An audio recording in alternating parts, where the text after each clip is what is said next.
Ladies and gentlemen, boys and girls, nerdlings of all ages, welcome back. I am JoRoSaR. With me is Penguin, and we're about to cast what is likely to be our last best of 3 of the day as we transfer over to the mainstream. But what a game it's going to be. It is a team kill from My Insanity, so I'm sure Penguin will have a few words to say about this one. But spawning in the top position of Heavy Rain as the red Zerg player, we have none other than Kane. He's been doing an incredible job of keeping his opponents to games that last approximately over 4 hours today, but is he going to be able to do so against his teammate and very, very good opponent? Spawning in the bottom is the blue Protoss player. We have Stardust. Alright, so we do have Stardust going for a low ground pylon, which almost definitely means Nexus first into Forge. And the reason I say Nexus first is because Stardust doesn't like Forge first. He much prefers to go for the Nexus. And that is his favorite build. He says he much prefers going for the Forge Fast Expand rather than the Gateway Expand. But he does Gateway Expand just to throw in, just to have more variation. But his favorite builds are all Nexus First builds. Alright, well, it looks like that is indeed what he's going to be going for. I feel you have a little bit of a caster's advantage here, of course, conveniently located somewhat close to these guys, especially as far as practice is concerned. What do you think... If you had to pick one of these players, or might it be impossible, to go as far as they can in the tournament and one of these guys will qualify, can you pick? Would you have They can both do it. They can both definitely do it. Stardust definitely has the better chance, I'd say. Only because the next round is Tefl. And I think Kane and Tefl go about 50-50 if I'm not mistaken. But Stardust just literally never loses to Tefl. And I mean literally. Like, if you go to a Legal Lock, there's not a single match that Stardust has ever lost to Tefl. As far as I know. Like, I think we checked that yesterday. And, like, if you go to Tefl's page, on a Legal Lock, they have a new little button called Rivalries, and, like, he has the worst win rate against Stardust. So, wow. Based on chances to take out Tefl, Stardust definitely has a better chance. Okay. Yeah. No, but Kane can do it, too. That does make perfect sense. It's, of course, they have to get past each other first. And you did mention that in practice, they seem to be about 50-50 against each other at the moment. Kane really, really shining as a part of Team My Insanity here. Yeah, he's definitely been very... He's been improving a lot lately. He's been playing very well. And he didn't play all too amazingly in Shoutcraft America this time around.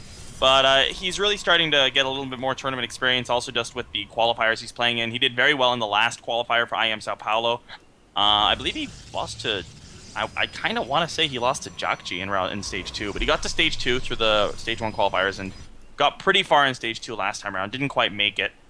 And, well, he wants to make it this time around. And to do that, he's going to have to go through Stardust, then Tefl, and then either Nurtrio or Mana. So it's not going to be easy for either of these guys. Yeah, absolutely. It's like you said at the beginning of the tournament, it's already a stacked bracket. And there isn't really any easy game if you start off with brackets where they're basically are full of people who are good and are very, very known. So it's going to be difficult for either player, whoever progresses. We'll see what they end up doing. Does Kane have a particular favorite build to do on this map, or maybe specifically that he's practiced and wants to do against Stardust? He really likes Swarm Hosts on every map, and this is a really good map for Swarm Hosts. Oh yeah, you were mentioning before the start of the game about what Kane's going to do at the half-an-hour mark. I'm looking forward to that.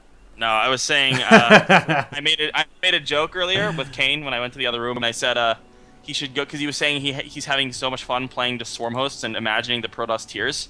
So I told him he should go Swarm Host against Stardust, and then at the 30-minute mark, just get out of his chair, walk over to Stardust, tap him on the shoulder, and whisper, "You mad?" Ooh, this Zergling just pulls back long enough. Of course, it would have died to the Photon Cannon to not see the Stargate that has just gone down in the natural expansion of Stardust. There is an Overlord in place that would be able to see it, but it is currently over to the top right. So I'm guessing Kane will be able to scout that a little bit later on. This is a really weird wall. Like, this is an exceptionally weird wall from Stardust. It's like that one pylon is very exposed. Yeah, the one in front of the cannon. I don't necessarily like, but at the same time, the core is very safe. This is weird. I guess if you come in and attempt to snipe off the cannon, it makes it really difficult. But if you recognize that pylon's actually the linchpin holding it all together, it could end up being a bit dicey. And here we go. Overlord is going to come in. We'll be able to see the chrono boost there on the Stargate. And I think he also just about caught a... Yes, he caught a glimpse of it being a Phoenix as well. Yeah, so Kane should know what's coming up now. And basically, whenever you see a Phoenix as a Zerg player, especially off of a Forge Fast Expand where you should already have 3 bases, the reaction is just to hold down the D button for as long as possible, because basically what you can do is you can drone so hard that that you'll just have more drones than they're able to kill. And with a Robo coming up behind this isn't going to be any kind of Phoenix 4-gate pressure where that's going to be a problem. Kane, of course, doesn't know about the Robo, but he is just going to continue droning up to his heart's content. He's at 44, 8 more in production. His lair is started now. Roach Warren's also going to be finishing up. This is also not a super duper early Roach Warren timing. This is about a 7-minute Roach Warren timing, where usually if you're worried about aggression, you'll go for it at about 6 minutes 25. Yeah. And, well, he's got the Spore Crawlers going up in all the bases. The Queens are happily injecting away. More and more drones getting added. He's currently up to 49. That said, 48 for our Protoss player. So Stardust still doing a good job on the economic front. And we'll just see how much more Kane feels like droning up. He's just going to keep going for round after round right now. And, well, here come the Phoenixes into the main base. Kane actually already has 5 queens. He's up to 2 extra queens, so even losing a queen isn't going to be the biggest deal in the world. It is going to take 2 lifts to kill that off, and he should get there before the transfuses. So, yeah, the queen does die, but there's just so many drones on the way. He's already got the extra queens to inject, and he should be doing that. Yep, there we go. And, yeah, I mean, he's still got an extra queen to boot, so a couple of workers were killed, a queen was killed, so 3 workers and 1 queen killed by Stardust so far, all told, but there's 56 drones still on the field. A bunch of them just popped, so he's up to 59 drones. And he's looking pretty okay. 16 Lings popping out now as well for Kane. I wonder if he's going to be sending those over to the third to try and deny that while the Phoenixes attempt to keep the rest of Kane's units inside his base here. We'll keep an eye out, because that's a lot of Lings to just randomly make. Is he going to be going for it? It looks like he is, moving out via the south position, trying to stop that third base from going up. And we actually have the Phoenixes now in hot pursuit as well, going to try and pick off a Roach and just make this as impenetrable as possible. The Lings, though, will be able to get in before a cannon goes down. Yeah, and there's just not really very many units that Stardust has to deal well with this. He's got a bunch of sentries, 2 of which are in the main. He's got an Immortal that just finished, and 1 sentry on the low ground and a Mothership Core. He should not be able to defend this. He will lose this Nexus, but that's not a big deal in Stardust's opinion.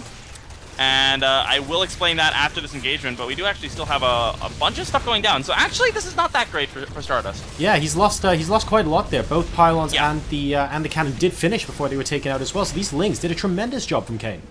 So yeah, that's very unfortunate. But Stardust doesn't mind canceling the third. The pylons and the cannon are the big loss there, because Stardust's theory is you're forcing them to make units instead of drones to come kill your third. Yep. So they're investing several hundred minerals in what's going to end up costing you only 100 minerals. Yeah. So it's not a bad trade, and that's what he always says. But losing the pylons and the cannon makes it no longer 500. Worth it. Yeah, exactly. Yeah. And all of a sudden, and the supply block that ended up coming out as a result of that was terrifyingly bad. So that's not going to be good news for Stardust. He's going to be kicking himself just a little bit there. Might have wanted to bail out of building those things slightly sooner when he saw that many Lings. But while the game continues, he has got extended thermal lance about halfway done now, and Colossi are soon going to be out on the field too. Also planning some additional shenanigans, possibly around upgrades, just with that Twilight Council going down now as well. And in the other half of the map, we have the Spire halfway done from Kane. Yeah, so Kane really likes Muta switches as well. I don't think this is going to be for Corruptors because there's no Hydra Den. This is definitely Mutas, especially if you look at the gas bank. This is going to be really hard for Stardust to deal with. And this actually makes a lot of sense because Stardust hates Mutas. They're his least favorite thing in the world. Like, he probably thinks that Mutas are worse than Hitler. Wow. And he's already lost a Phoenix and takes hull damage on another Phoenix to those queens. There's so many queens out for Kane. He's up to 8 queens. Jesus. That's some strong sentiment there from Stardust. We'll see if the Mutas end up doing any damage. Yeah, you're right. These queens are just able to do so much. There is a Colossus with this army, which is going to be slightly annoying, but it is still only 1. Where's the rest of the army? The Roach is actually completely offside. Well, this could cancel. This should cancel this at the very least, but actually, no. There's a lot of Lings coming in. Able to get us around the force field's not the greatest there. Oh, if he'd focused down the sentries, he might have gotten 1 or 2 of those, but the Lings looked like they were just on attack move by the looks of things once they got past the other end of the force fields. The Queen's now coming in to try and have a piece of the action. Needs to be very careful, especially with Immortal there. There are some heavy hitting units. And, ooh, another attack over on the left-hand side. Looks like it gets promptly thwarted by the Lings and Roaches. Lings buying himself enough time. Yeah, a couple of drones look like they went down. We're up to 8 total kills here from Stardust. But Kane, nearing max. He's actually gone for Corruptors and not Mutas, so I was wrong with that. And yeah, there we go. The Swarm Host transition at the same time as the double Stargate. So this is almost going to be going into the same kind of situation as the Titan game was. All right, well, that means we can just sort of sit back and relax for the next 45 minutes then, by the looks of things. This base on the right-hand side, by the way, is very promptly scouted from Kane. That Zergling, not long to live, but has done his job. In the meantime, the creep spread now starting to really encroach upon the middle of the map here, doing a good job of, in the long term, attempting to zone it out. We have a couple of hallucinated phoenixes in the main, nothing for Kane to be worried about just yet, and the 3 phoenixes still continue to fly around on creep in search of additional victims. The corruptors, well, won't quite be able to chase them down, but they do need to be careful. I like that Kane is being active with his roaches and lings. He shouldn't, I don't think he's going to be really aggressive with this because of the Colossi, but he's opening up additional paths for his potential Locust waves, and he may try to cancel the 4th. I would like that decision, and it looks like he's going to go into the Ling first just to see if the army is there, and he may actually commit with the rest of his army now. He's actually bringing a lot of queens with him as well. It's going to help with the creep spread, but it's also going to help with the assault if he decides to go for it. But it looks like he's actually just going to chill at home. He's already got 4 swarm hosts out, 5 more in production. He's going to need to clear up a bit more supply because 9 swarm hosts isn't really a critical mass, but he'll probably just send a few roaches to their deaths later on. Instantly into the fleet beacon for Stardust. He's going to want to get more, probably those Tempests to deal with the swarm host from afar. Of course, we could be seeing some carriers a la Titan, but I get the impression that Stardust may be a little bit less so inclined. We'll just have to wait and see. More creep continuing to be grouped out in the middle of the map. Really well here from Kane. 1 queen is going to bite the dust. And, well, Stardust now moving up, probing the edge of the creep, seeing if he can get that to rescind a little. I wouldn't be surprised to see Onion Pulse Crystals come out as well, just in case there's a Muta switch. He does know that there is, in fact, a Spire there, and actually a couple of Zealots and an Immortal getting caught here by the Locust. Looks like only the Zealots will go down, the Immortal running for its life, and he should escape with the Locust being off creep all of a sudden. Although, actually, the rest of the army coming in, but nah. Colossi and Void Rays, neither of them really care about cliffs. It's true. It should just be fine here for Stardust in the meantime. The Locusts just not quite close enough that the Enduring Locusts mean they can continue to chase the Immortal that much further away. A couple of Zealots at top just kind of chilling, chasing a Queen here. Unfortunately, they're going to find out very quickly that is a bad idea. Stardust now heading down towards the southern position of the map, trying to mop up any remaining creep heading towards the 9 o'clock base. But the Swarm Hosts are there, so it might not be the best position for him to attack into. Yeah, there's only 3 Colossi here, which just isn't a lot of splash damage. Triple Tempest. Yeah. My is that he doesn't have very much splash damage at all. He doesn't have any Templar yet. He only has 3 Colossi. The Locust Waves could well actually do pretty well. We have an attack coming into the 4th base here, but a good recall from Stardust does allow him to hold this off pretty easily. And the Stalkers do have Blink, so he could Blink to try to pick up a couple more of those Roaches, but it looks like he doesn't quite want to. Yeah, he's done a great job here so far. And looks like he's just going to allow Kane to get away for now. Just the Void Rays taking a little bit more pot shots at this army. Meanwhile, is that a second Spire going down at the 9 o'clock base? Yes, it is. Yep. He's going to be going for double upgrades, so and that's going to allow for a very strong Muta switch. And this is something that I really like because I talk about this with Kane a lot, that I think Mutas are really, really, really good. I almost always play Mutas in this matchup, just straight Mutas and Muta Corruptor. And he agrees that he likes late-game Muta switches, so I wouldn't be surprised to just see him start getting double upgrades for a potential 2-2 or 3-3 Muta switch later down the line. And these Roaches look like they are not long for this world. They're going to maybe run over to the Natural, get a little bit more scouting information done, but really not too much going on here. Another Zealot warp in inside the main base of Kane. Does get thwarted by a couple of Spine Crawlers, so no harm done. 1 Spine Crawler is going to go down, but that is just about going to be it. Creep spread has been controlled a bit by Stardust this game, it has to be said. There are still active creep tumors from Kane on the out on the map, but on the left-hand side, the queens are there, but no additional creep has been laid down yet. And it looks like it's been stopped in the middle and on the right-hand side too. So Stardust trying to be as active as he can on the map, stopping this from happening. Stardust adding on 7 more gateways as well, just to make sure he has the right production capabilities. A lot of these queens getting caught out of position, 3 of them still alive. There were 4, 2 of them now dead. Looks like the other 2 will be able to survive, fleeing back to the Locust Wave. That Stalker is not long for this world. And, well, Kane is adding on a bunch of Broodlords and a ton of Corruptors. I like that to an extent, but he doesn't want to overcommit to Corruptors, because there's only 3 Tempests. Oh, and we have the Phoenixes dealing a little bit more damage over here in the 3rd base location. A couple of Infested Terrans going to attempt to do something about that, but managing to pick off an Infestor as well, which is kind of nice. In the meantime, though, yeah, these Broodlords, I mean, in the face of Tempest, it's an interesting decision. It's saying, I am confident enough that I will be able to deal with your Tempest, and the Broodlords will try and take apart what is left of your ground army, is basically what he's saying there. A couple of Vipers being added in as well. That's really going to help against the Tempest if he can yoink them on into the Corruptor waves. The Corruptor count currently at 21, so that's going to be a lot of Corruptors here. But the upgrades for the Zerg are pretty late on the air. He's only just now getting 1-1. I would have expected one upgrade to be done already, but it shouldn't be too big of a deal. More Protoss air weapons upgrades coming in, and we have got High Templars being warped in at home now as well. So really starting to ramp up that AoE aggression, but Storm only just starting, so it's quite likely that Stardust, before an absolutely massive engagement, is just going to wait for Storm to complete before he chooses to engage against Kane, and in the meantime just be as active as humanly possible, picking off the creep spread in the middle of the map. Stardust has been much more active than Titan was in picking off the creep spread. We actually have Stardust taking the top right base as well, which I think is interesting. Does Kane see that? I don't think he does. Oh, he does, so... That's pretty ballsy, man. That is pretty ballsy. I don't think that's going to last long. Oh, although the Blinkstalker's blinking on top of the Swarm Host means a lot of the Blinkstalkers are actually going to die for only a couple of Swarm Hosts. Not the greatest trade there.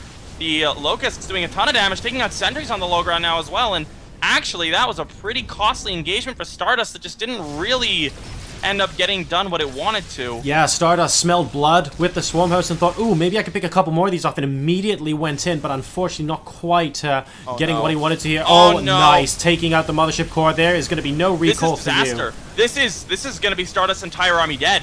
He doesn't have anything to deal with the massive amounts of anti-air, and I don't think Kane realizes that because he could have moved in and picked off all of those Colossi for completely free. Looks like he's instead going to be working on the massive warping of Zealots that's coming into his main. Yeah, I heard Zealots were a good unit, or at least somebody told this guy, War Prism, saying, nope, you're not actually going anywhere, mate. The Greatest Spire actually getting picked apart there, trying to delay a little bit, but you're right. Those Tempests going down just hurt so much here. And the Swarm Host ultimately mostly survived. So this looks like a position where Kane might just be able to push into the top right here. That said, the Zealots are still alive and kicking, mainly because there's just so darn many of them. Yeah, Stardust up to a magnificent count of 13 gateways. And actually, this reminds me, Stardust is playing this so well. And I told you earlier that Stardust is pretty good against this style. And he shows that very often. He played against Firecake in the ESL Euro Series in My Insanity versus Vega Clan War a couple of weeks ago. Actually on Daedalus Point, a 51-minute game where he just ramped up aggression, and at the end he just threw away all his expensive units for most of the Swarm Hosts, remaxed on Gateway units and won. And that's what I'm worried about happening to Kane here, because Stardust has such good Gateway unit control that it's definitely something that could happen. That one Dark Templar going in and sniping off an Infestor there. Oh, hang on, Infested Terrans say absolutely no-go to this space now. So if it was unclear before, it certainly is now, as Kane pushes Stardust back across his half of the map. The worker count is currently 68-60 in favor of our Protoss player, actually. And if we take a quick look... Oh no! Oopsie. Stardust! He just ran 2 High Templar full energy into Locusts. That cannot be healthy at all, and with a combination of that and this base going down in the top right, Stardust is not going to be happy with his momentum right now at all. No, he doesn't have his own bottom left base yet, which I think would have been smarter to take earlier than the top right one, so he does have a massive squad of Zealots coming in here, but I don't think that's going to do all too much, because there is a Queen with tons of transfuses, there's several Spine Crawlers here, and the Zealots, they are on 2-3 upgrades, shields, not armor, interestingly enough. But yeah, Swarm Host, what are you doing? Okay, no, he just about managed to. Is this Steve? That's the worst thing ever. When he tried to burrow the Swarm Host and then rally the Locust, but the Swarm Hosts are blocking like 1 or 2 from burrowing. Oops, and they're unburrowed! They're unburrowed! This could end up being a huge costly mistake for Kane. Fantastic amounts of AoE damage, lots of storms going off on the Swarm Host, and the start of this engagement has gone so well for Stardust. A couple of Templar did go down. I don't think there's any left, but good bungles coming down. The Broodlords reigning supreme from the skies. There's no Tempest at the moment. There's nothing to really deal with the Broodlords either. A blink up onto the high ground. The Stalkers are going to try to do it, but they are also dying pretty quickly. The Broodlords are not the biggest threat right now. The biggest problem are these Corruptors that's taking out absolutely everything. The problem is that Kane doesn't have anything to do with the Stalkers now. What's he remaxing on? 23 Swarm Hosts! Wow, well, I guess that's a thing, but these Stalkers are going to absolutely run rampant in the meantime. Is he going to blink the rest of them up into the main base as well? Zealot Warping on the left-hand side, really putting a lot of pressure on Kane right now. The supply's 125 for Stardust, 164 for our Zerg player Kane. Stardust has a ton of gas, but just no minerals, and that's been the problem with him not being able to secure a 5th base. His 3rd base is nearing mined out, his main and natural are long since mined out, and his 4th is not really saturated, so he just doesn't really have the mining that he really wants, and his gas is not as limiting factor as we usually see in these kinds of games. It's his minerals. And the DT's, though, going to be able to move on in and pick off a lot more of these units by the looks of it. Oh, and dodging fungals left, right, and center before the Overseers can get warped in. And it looks like the one in the main base is going to get cleared up. But, wow. Just Stardust really stretching Kane all over the map at the moment, just trying to make him feel about as uncomfortable as humanly possible. And off of 5 bases now, Stardust feels like there's some semblance of stability about him, but don't forget, basically everything save this bunch of Stalkers died in that last engagement. Yeah, he has a good number of High Templar, and by that I mean 14 of them, which is an absurd number. I assume we'll see some Archons, but we're going to be seeing some High Templar drops as well. That left-hand base for Kane surviving with only double digits of health, not all too healthy either, but that should die to these Stalkers by the looks of it. Kane not even sending Queens over to retransfuse it. Kane also only distance mining now. He had a really good remax, but since then he hasn't had a bank to remax on. So both these players, the limiting factor is minerals, interestingly enough. And Stardust has more income on the mineral front, so he's slowly but surely closing the gap in the supplies. Oh, High Templar drop, and High Templar... Oh, actually, good reactions there from Stardust. I could have sworn that was basically toast. Will he be able to get away? It looks like he just about will with that Warp Prism. Yeah, the Warp Prism movement speed slightly faster than the movement speed of those Corruptors. And, well, the Stalkers are going to come in and try to pick up a couple of the Overseers. Income's going to be the biggest problem now because Kane has 25 drones. Wow, I just looked over at Stardust and he managed to amass 1,500 minerals, so he's doing fine for himself now.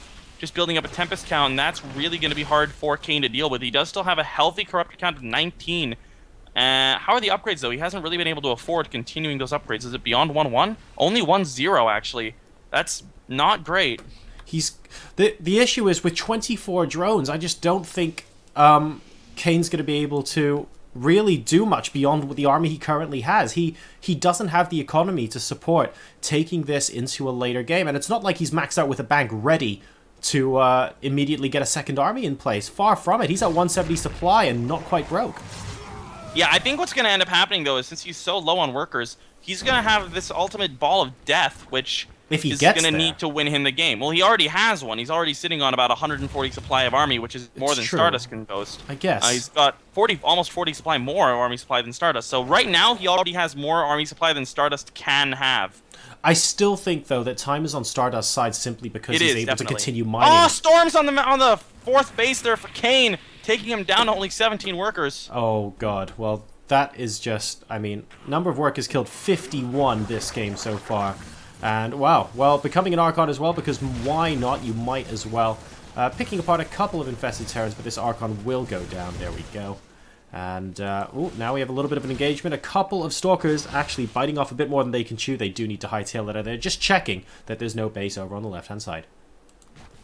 And as you said, time is more and more on Stardust's side. Kane still has a really scary death army of 25 Swarm Hosts, 19 Corruptors, 7 Vipers. But he doesn't have any Broodlords. He doesn't have a Greater Spire anymore because that went down to that Zealot Warpin. Yeah. And his army is scary, but if it does die, that's it. Stardust will have no problem taking the rest of this game. Yeah, that's right. He needs to think about moving forward at some point, but how is he going to be able to do that? I think he's recognized, by the way, that the drones are going to be the weak point. He's back up to 28 at the moment from that 17.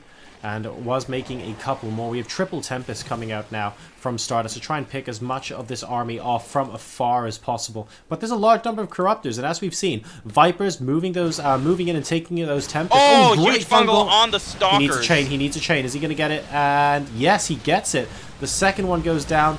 There's a third one, and actually a fourth one. Ooh. Oh. So close. Very, very clutch blink there. 5 Stalkers do survive. Great feedbacks on all of those Queens from the High Templar, and the Warp Prism gets away after picking off the High Templar as well. Wow, great bit of micro there from Stardust in the top right-hand side, and Kane must be kicking himself for that. Not a massive game changer or anything, but just Stardust saying, hey mate, I can do this too. Yeah, Stardust is getting himself into a better and better position. He's up to 15 Tempests already with 3 more on the way, and his upgrades for his air are already looking pretty handsome. He's got +3 shields, +3 attack, +1 armor almost done. So even though the Corruptors are technically the counter to the Tempests, there's going to be too many Tempests with too high upgrades, and I just don't know how Kane is going to end up turning this in his favor. He's got a ton of money now. What's he going to spend that on? Yeah, it's I really don't know, to be honest. I mean, Kane in this position just has to focus. Nice feedback once again. What incredible micro we see out of these High Templars and War Prisms from Stardust. Kane has to focus long-term on getting his economy back on track. This hatchery was cancelled by the Dark Templar in the top right position several times now already. And Stardust just doing a great job of limiting his opponent here. Kane's army, well, there hasn't been a big engagement yet, so the army is still very scary. But guess what? Stardust is up to nearly 5,000 minerals right now. He is happy for this to continue if... Oh, never mind. There goes the Warp Prism. If it means that Kane isn't doing damage to him. And actually, we see Kane's queens getting caught out of position as well. Those going down. And at this point, he just really can't afford to lose anything. The Templar, or the Dark Templar, is going to be coming on in here to try to annoy Stardust base again. But he should... Where does he not have any Overseers? He has no Overseers. No, he has an Overseer morphing in right on top of that new base. So, alright, so a Swarm Host goes down. Not bad. Can't complain, and we have... Here comes the army. The problem is, Kane has a massive amount of Swarm Hosts, and those don't shoot the 18 Tempests. Yep, and 18 Tempests are definitely no laughing matter. You need a lot of Corruptors to go in and just deal with that.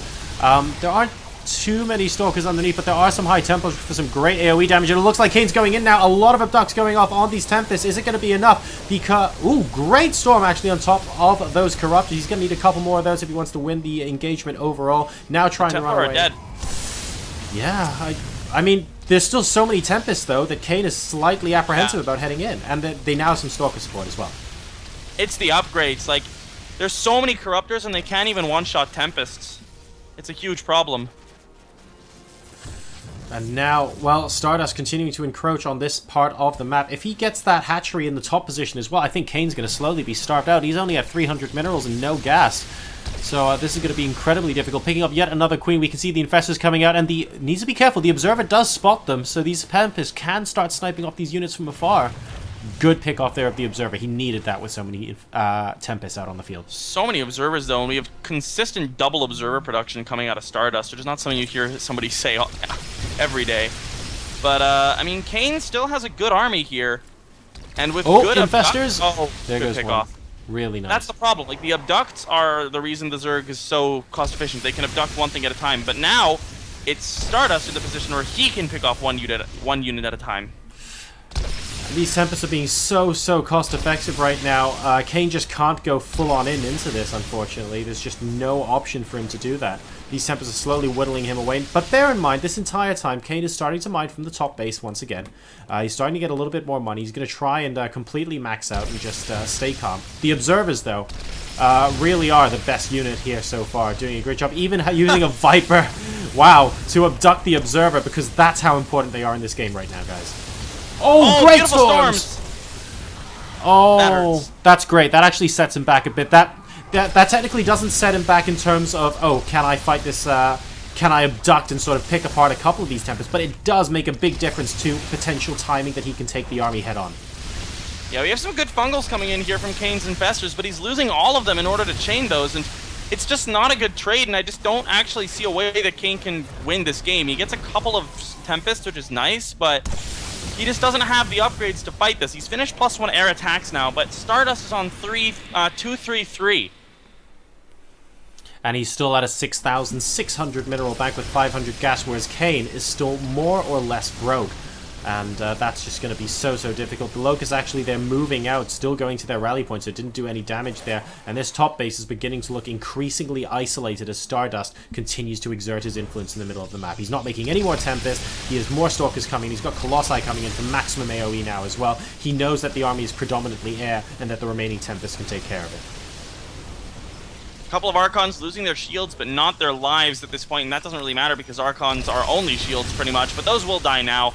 So at least a little bit of a win there for Kane, as free units for not free units is nice any day of the week. Actually getting a Colossus with the Locust. The Swarm Host, the Stalkers are on top of them, but there's no Observer there. Needs to be so careful. Here we come with the Storms. An excellent Storm actually on top of a bunch of those Swarm Hosts. So really good positioning there from Stardust. Needs to be a little bit careful that he doesn't end up by killing off the rest of these, and then he's going to look to push it.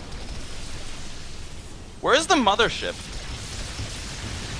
There was a mothership. A mothership? Yeah, it's... Okay, it's at the bottom right, bottom left. Looks like Stardust forgot about it. Oh, wow.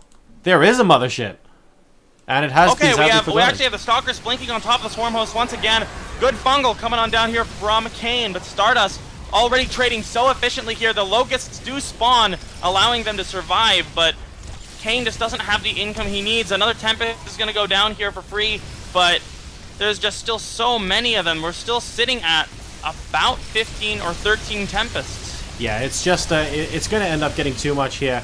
I would have liked to see the Mothership involved as well. Great spot there, Penguin, but it doesn't look like it's going to be necessary. Here we go, Kane coming in, basically full on with these Corruptors now, but a couple of extra ones going down. It's not going to be enough, and Stardust, ladies and gentlemen, wins a 42-minute game number 1.